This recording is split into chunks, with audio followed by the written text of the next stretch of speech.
República Dominicana, una niñez robada.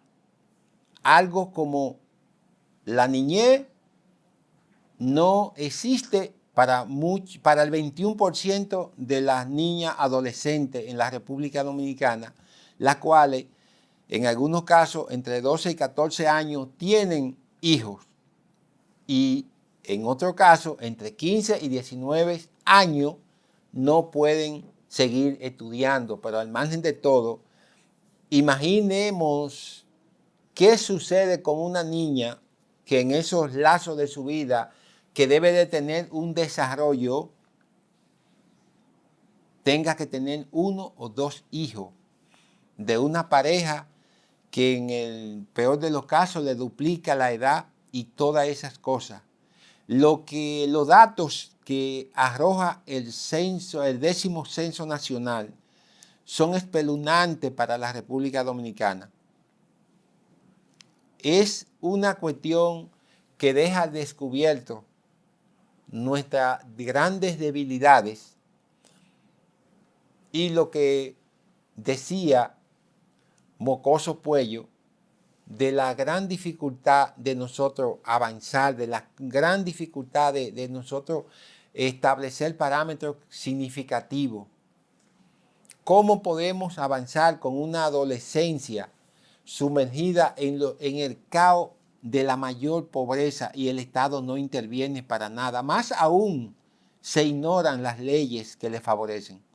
El Código Penal, el Código del Menor, todas esas disposiciones no tienen referente frente al caso de las adolescentes embarazadas. 27 casos diarios de adolescentes que dan a luz en República Dominicana. ¿Eso tiene elemento justificativo? No, pero vamos a ver lo que dice UNICEF en el contexto de esa aberrante situación, señores. UNICEF plantea algunos elementos de debilidades que son muy determinantes. Por ejemplo, falta de educación sexual en la República Dominicana. Ese ha sido un tema que no ha habido forma, porque es un tema que la iglesia lo cuestiona. Si la iglesia lo cuestiona, aquí no hay segmentación social ni política que pueda enfrentar una situación como esa, porque la iglesia no lo entiende. Pero en cambio, la iglesia apadrina que una niña a los 12 años tenga un niño, que una niña a los 15 años tenga 1 o 2 niños, y que 27 niñas diarios, adolescentes, den a luz en la República Dominicana. Eso sí lo apadrinamos, porque yo no he visto quejarse la iglesia en el contexto de eso, y no es que estoy en desacuerdo, pero los moldes de disponibilidad para entender las cosas deberían de llegar a unos parámetros más equitativos, porque una niña de 13, de 12 años, de 15 años, bajo un cordón de miseria, con hijos, ¿qué le espera? ¿Y qué no espera como país? Por eso, las poblaciones que más tienen que ver con el impacto de las adolescentes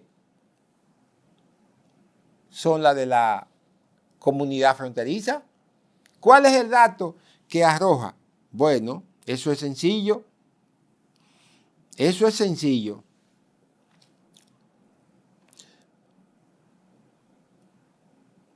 Montecristi, un 20%.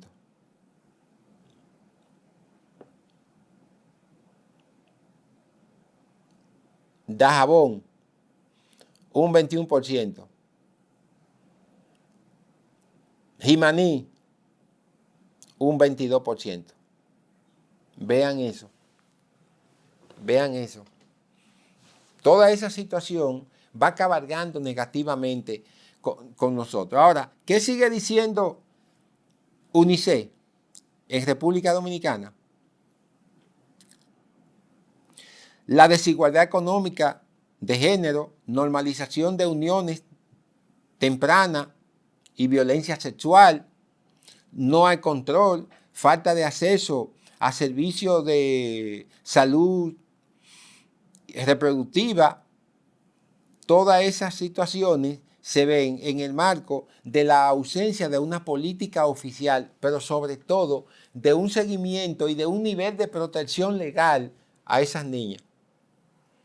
En términos psicológicos, eso crearía traumas que van a convivir toda la vida con esa persona, pero más que eso, el elemento económico del desarrollo de esas niñas, que hoy son niñas y mañana son adultas.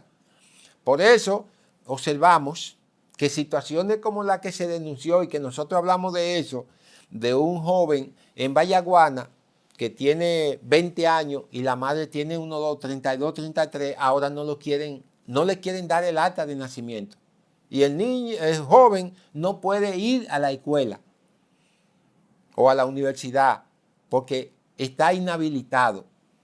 Entonces, todas esas cosas, en unos años, estas estadísticas que trae el censo van a reportar las mismas condiciones y por ende vamos a tener la misma problemática, la vamos a seguir repitiendo, y no vamos a tener accesibilidad a nada. Seguir viendo las estadísticas nos lleva a nosotros a un punto de creer y entender que no tenemos alternativa. Y yo no quisiera pensar de esa manera. Las autoridades por lo menos deben de evaluar la condición de la República Dominicana, que en ese aspecto estamos entre los más poderosos de América. Es decir, nosotros tenemos los niveles más sobresalientes de adolescentes embarazadas. Esas son cuestiones que deben de llamar a la atención a las autoridades. Y no ser selectivo con un caso, como es el caso de Wander Franco. No lo quiero defender ni tampoco lo quiero hundir. Y lo he cuestionado y lo cuestionaré. Pero ¿cuántos casos hay similares a eso? Que no le interesan al Estado, no le interesan al Ministerio Público, ni le interesan a nadie. Y las autoridades dejan eso al margen porque al mismo tiempo que no llevan iniciativa, lo protegen. Y permiten que se establezcan relaciones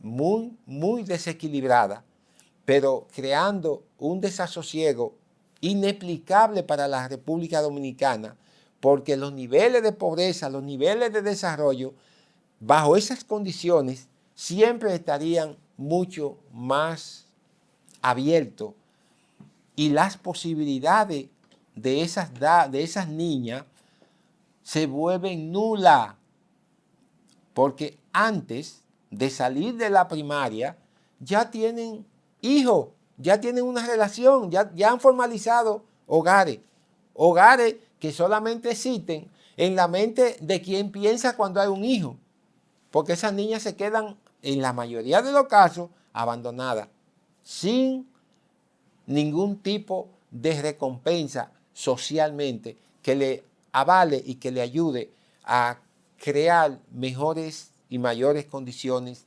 sociales. Los datos son demasiado espeluznantes, como le decía, pero yo creo que más espeluznante es el silencio de las autoridades, cómo se mantiene y cómo están dentro de un espacio tan limitativo a atender las cosas necesarias que necesita un joven y educar no solamente a esos jóvenes, sino a los padres, e intervenirlos, porque es una situación de precariedad que en muchos casos los padres, sin quererlo, pero sabiéndolo, se hacen cómplices de la situación para sobrevivir de una u otra manera. Y esas son de las cosas que dejan a la República Dominicana en un esquema de insatisfacción social, de respuesta social, y entonces acumulando un cordón de miseria que cada día pues aglutina mucho más porcentaje y nos lleva a tener un desarrollo marcado en la pobreza, en la desigualdad y en la falta de oportunidades para tantas personas que en un momento dado tienen una esperanza, que en una coyuntura especial quisieran desarrollar algo. Pero imagine usted que me ve y quizá no conozca de esta situación, pero un niño o una niña en este caso, con 13 años o 14 años, con 1 o 2 hijos, ¿cómo pudiéramos definir las expectativas de futuro de esa adolescente, mañana ya adulta? ¿Cómo la pudiéramos definir si pudiéramos hacer una radiografía del futuro y prevenir qué será esa niña en los próximos 20 años? Junto a 2 más que tendrán unos 20 y tantos años. ¿Qué será de ellos? Ahí van 3, más los que vengan, más la relación, más la continuidad de la posible repetición del fenómeno. Las autoridades no entienden eso, al parecer, pero tampoco le llama mucho a la atención. Naturalmente, República Dominicana debe de cambiar las cosas, pero nuestro esquema político, nuestro esquema social, el Estado, quienes lo dirigen en determinado momento, estos son temas solamente para analizarlo en estadística y en porcentaje y en preocupación. Pero para generar cambio, nosotros no tenemos una accesibilidad de ver en expectativa el futuro, porque nuestras autoridades, a todos los niveles y en todos los rangos y en todas las circunstancias, no les preocupa eso. Paradigma quisiera ver una oportunidad diferente. Aquí hemos llegado a su punto final de Paradigma, reiterándole que se suscriba y que hagamos parte consciente a esta población de cosas como esta que estamos tratando. Recordarle que esto es Paradigma Legal. Gracias.